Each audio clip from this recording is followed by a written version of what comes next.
ಈ ಆಸ್ಪತ್ರೆಯಲ್ಲಿ ನರೇಶ್ರವರಿಗೆ ಅಪಾರವಾದ ಅನುಭವ ಇದೆ. ಆ ಅನುಭವದಿಂದ ಎಲ್ಲ ಜನಗಳಿಗೆ, ಬಡ ಜನಗಳಿಗೆ, ಎಲ್ಲ ರೋಗಿಗಳಿಗೆ ಎಲ್ಲ ಚಿಕಿತ್ಸೆಗಳು ದೊರಕಲಿ. ಮತ್ತು ನೆಲಮಂಗಲದಲ್ಲಿ ವೈದ್ಯಕೀಯ ಚಿಕಿತ್ಸೆಯ ಹೆಚ್ಚು ಅವಕಾಶಗಳಿದೆ.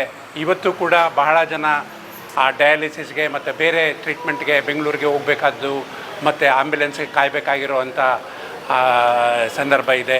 ಇಂಥ ಸಮಯದಲ್ಲಿ ಇವರು ಆಸ್ಪತ್ರೆಯನ್ನು ಪ್ರಾರಂಭ ಮಾಡಿ ಚಿಕಿತ್ಸೆ ಕೊಡ್ತಾ ಇರೋದು ತುಂಬ ಶ್ಲಾಘನೀಯ.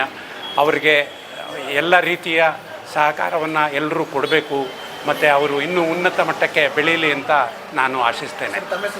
Doctor Rajendra Prasad, secretary IMA Nelamangala. ಅಲ್ಲ, ನರೇಶ್ ಅವ್ರಿಗೆ ಭಾಳ ಒಂದು ಆಸ್ಪತ್ರೆ ಸಂಬಂಧಪಟ್ಟಂಗೆ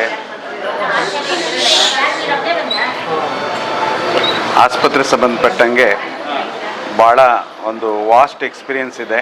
ಸುಮಾರು ಒಂದು 25 ವರ್ಷದಿಂದ ಆ ಆಸ್ಪತ್ರೆಯಲ್ಲೇ ಅವರು ಸೇವೆ ಮಾಡ್ಕೊಂಡು ಬರ್ತಾ ಇದ್ದಾರೆ.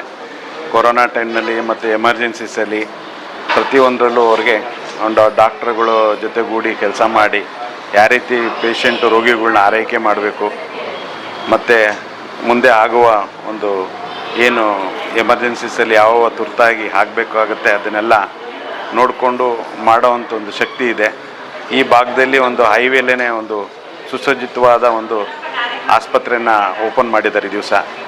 ಏನು ಆಪ್ರೇಷನ್ ಥಿಯೇಟ್ರ್ ಇರ್ಬೋದು, ಕ್ಯಾಜುಯಾಲಿಟಿ ಇರ್ಬೋದು, ಎಕ್ಸ್ರೇ, ECG ಮತ್ತು ICU, ವೆಂಟಿಲೇಟ್ರು, CM ಫೆಸಿಲಿಟೀಸು, ಒಳ್ಳೆಯ ಒಂದು ಅತ್ಯುತ್ತಮವಾದ ಲ್ಯಾಬ್ರೇಟ್ರಿ. ಹಾಗೆ ಈಗಿನ ರೂರಲ್ ಏರಿಯಾದಲ್ಲಿ ಬಡವರಿಗೆ ಅವರು ಈಗಾಗಲೇ ಯೋಜನೆ ರೂಪಿಸ್ಕೊಂಡಿದ್ದಾರೆ, ಹೇಳ್ತಾಯಿದ್ರು. ಅವ್ರಿಗೂ ಕೂಡ ನಾವು ಅವ್ರ ಕೈಗೆಟುಕುವ ದರದಲ್ಲಿ ಮಾಡ್ತೀವಿ ಅಂತ. ದೇವರು ಅವ್ರಿಗೆ ಸಕಲ ಐಶ್ವರ್ಯ ಮತ್ತು ಎಲ್ಲ ರೀತಿಯಲ್ಲಿ ಅವ್ರಿಗೆ ಇಲ್ಲಿನ ಜನಗಳು ಮತ್ತು ಸ್ಥಳೀಯವಾಗಿರೋರು ಪ್ರತಿಯೊಬ್ಬರು ಈ ಒಂದು ಸ್ಪೆಷಾಲಿಟಿನ ಯುಟಿಲೈಸ್ ಮಾಡಿಕೊಂಡು ಒಳ್ಳೆಯದಾಗಲಿ ಅಂತ ಬಯಸ್ತೀವಿ. ತಾಯಿ ಅಂದರೆ ಒಂದು ಶಕ್ತಿ ಅಲ್ವ ಸರ್? ಈಗ ಅನ್ನಪೂರ್ಣೇಶ್ವರಿ ಅನ್ನದಾನ ಹೇಗೆ, ಚಾಮುಂಡೇಶ್ವರಿ ಹೇಗೆ ಶಕ್ತಿ, ಅದೇ ರೀತಿ ಅವ್ರ ತಾಯಿ ಅವ್ರಿಗೆ ಅವ್ರ ಶಕ್ತಿ ಅಂತ ಅಂದ್ಕೊಳ್ಳೋದ್ರೆ ತಪ್ಪಲ್ಲ ಅಂತ ಅಂದ್ಕೊಳ್ತೀನಿ. ನರೇಶ್ ಶಿವಕುಮಾರ್ ಅಂತ.